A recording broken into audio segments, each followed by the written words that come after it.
Deuteronomy chapter 17, New International Version. Do not sacrifice to the Lord your God an ox or a sheep that has any defect or flaw in it, for that would be detestable to him.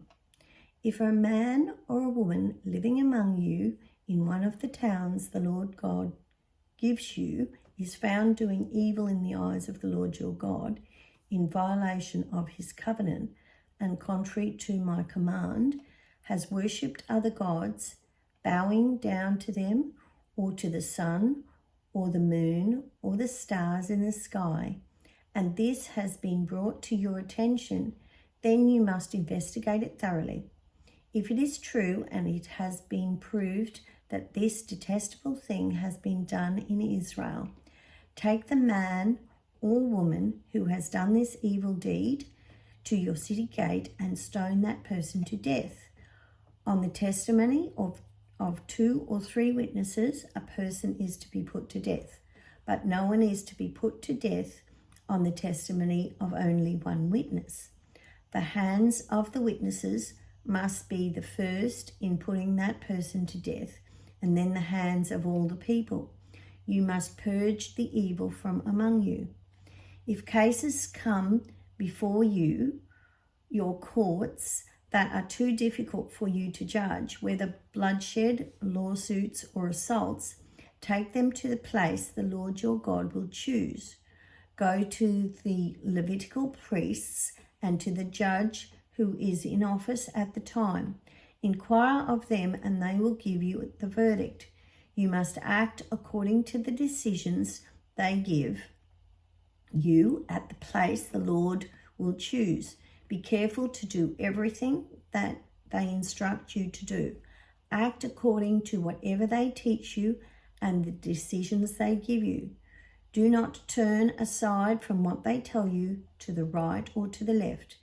Anyone who shows contempt for the judge or the priest who stands ministering there to the Lord your God is to be put to death. You must purge the evil from Israel.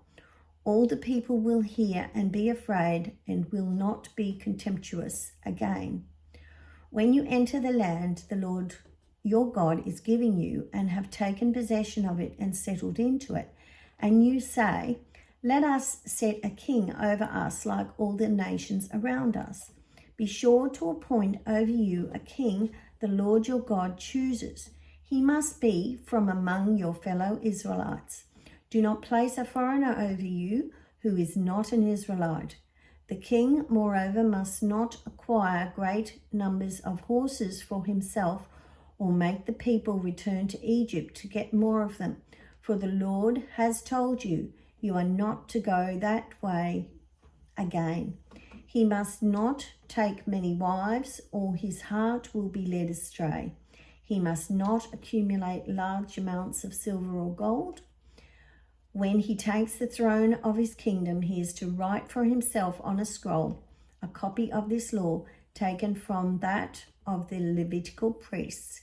It is to be with him, and he is to read it all the days of his life, so that he may learn to revere the Lord his God and follow carefully all the words of this law and these decrees, and not consider himself better than his fellow Israelite, and turn from the law to the right or to the left. Then he and his descendants will reign a long time over his kingdom in Israel.